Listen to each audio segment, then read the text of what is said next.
Be Well, Be Sound podcast is brought to you by Mind Body Music Center, whose mission is to utilize and promote music's inherent therapeutic and healing qualities in order to elevate the minds, bodies, and hearts of others.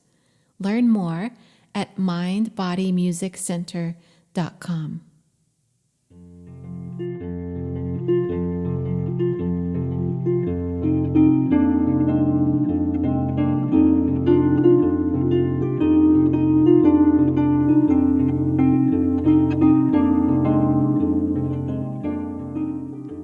Music has been an important part of human life since the first musical instrument was created.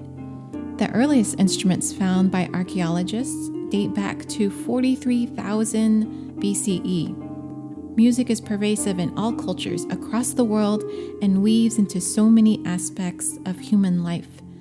In this episode, we will be exploring some possibilities of why humans are so drawn to music. And we will take a look at research that shows there may be a neurologic reason for why music pleases the human brain.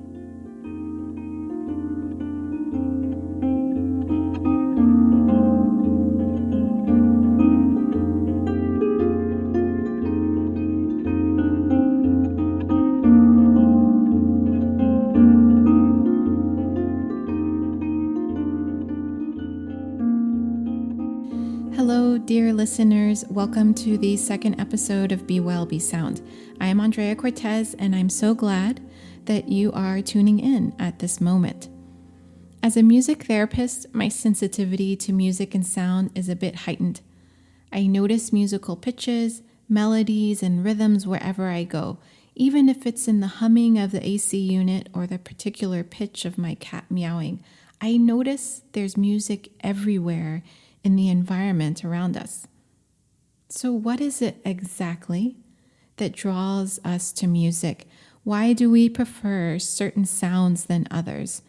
And is there a physical, biological reason why we listen to music and create music? In studying music therapy, I have read many research articles demonstrating evidence of the therapeutic effects of music on people in many different ways. But one area in particular I find interesting is how harmony could be a key factor in why we listen to music, not just because it sounds nice, but because it has an organizing effect on our brain. Harmony is one of the fundamental elements in music. It's a building block of music, just as rhythm, frequency, and melody are building blocks. A recent study by Ushakov from the Lobachevsky State University in Russia suggests that harmonious frequencies influence the way neurons fire in the brain. By the way, if you want to check out this research paper and references, I will put them in the podcast notes. So the brain contains these networks of neurons that are basically like little highways of information that send information by electrical signals. When we take in new information through the ears, eyes, or skin, these neural networks communicate by firing electrical pulses to each other. Ushakov and his colleagues, who are researchers in the field of physics, created a mathematical model showing that we may prefer listening to harmony and harmonious sounds because such sounds trigger a rhythmically consistent firing pattern in auditory neurons. To begin to understand some of these findings, it's important to understand what harmony means in terms of sound vibration. Harmony is about mathematical relationship between notes. When any two notes are sounded together, they create a distance of space between them called an interval. If you take a basic C major scale, you can see how these intervals are created. So here's just a brief explanation for those of you not familiar with music theory. The C major scale, C, D, E, F, G, A, B, C. If you start on C and you go up to the third note, you get to E, and you play these notes together and you create a third interval, an interval of a third. So you could start on C and go up to the fifth note, which would be G, So C and G played together, that creates an interval of a fifth. Some of these intervals may sound more harmonious than others. We call these consonant notes. And inharmonious notes, dissonant. The study of these intervals and understanding the mathematical relation in music goes back to ancient Greece. Pythagoras, a Greek mathematician and philosopher in 500 BCE, explained that certain intervals may be more pleasing than others because they are made of simple mathematical ratios, such as an interval of a fifth, which is the ratio 3:2, or a fourth. An interval of a fourth would be the ratio 4:3. Pythagoras spent a lot of time studying these musical intervals. He used an instrument called a monochord to study musical intervals in relation to the ratios of the string lengths that produce them. He believed that he could find perfect harmony with music notes built on mathematical ratios. So we can even use math to understand the difference between a harmonious sound versus what we will call noise. And what we see is musical sound is structurally organized, whereas noise is random and unorganized. Any object that is set into vibration can create either a musical sound or a noisy sound. For example, a tuba, when set into vibration, vibrates with a set of frequencies, including overtone frequencies, that produce what we may consider a rich tone. That's because these set of frequencies have a whole number mathematical relationship. However, if you drop a metal object on a floor, on a hard floor, you hear a clangy sound, which could be described as noise, not music. This is because when the metal hits the floor, it produces a complex set of frequencies that have no simple mathematical relationship between them.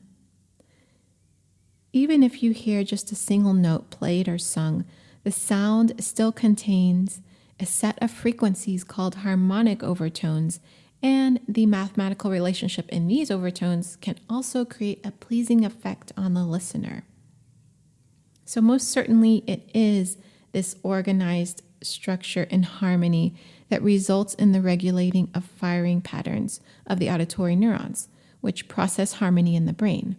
This is the conclusion that Ushakov and colleagues came to in their research, and their findings show what happens when we listen to harmony.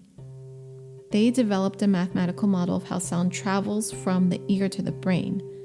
They found the effect of harmony on the brain happens in the processing of sound to electrical signals in the brain. Harmonious pairs of tones would cause neurons to fire and signal in a regular way. Such tones would result in the neurons firing with rhythmic timing, but dissonant tones would cause erratic firing of neurons. We know from studying brainwave patterns that rhythm and timing is important in cognitive processing. When neural signals have discernible patterns, information is carried across neural networks more efficiently. Further research needs to be done, but this is a promising start of showing the organizational effect of harmony on the brain, which has therapeutic implications for improving brain function through music.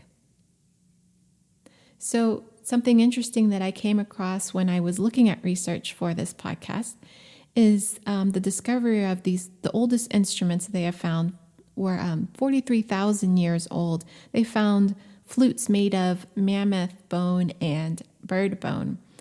They were found in caves in southern Germany.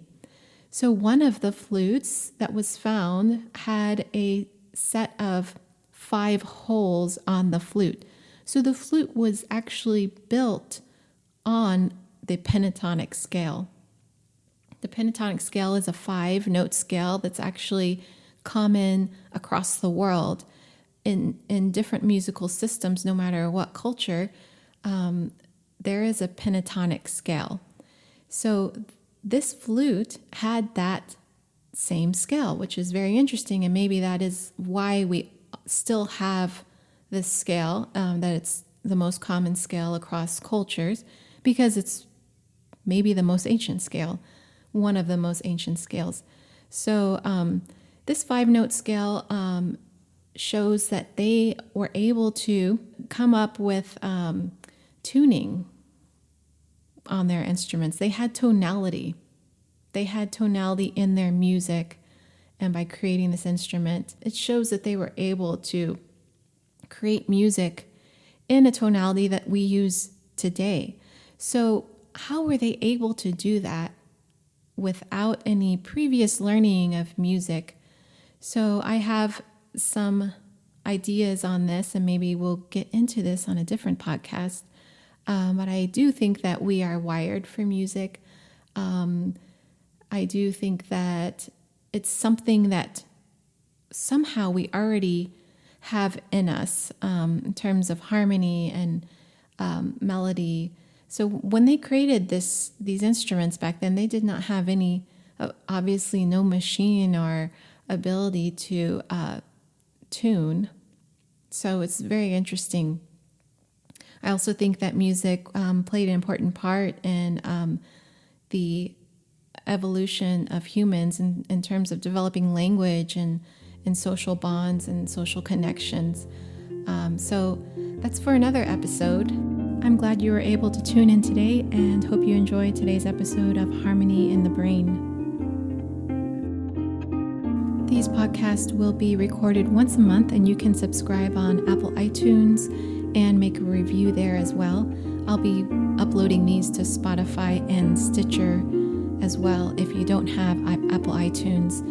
You can also find the podcast links at mindbodymusiccenter.com, and any of the podcast notes, our references will be found in the podcast notes. So I hope you will be able to tune in next time. And until then, be well and be sound.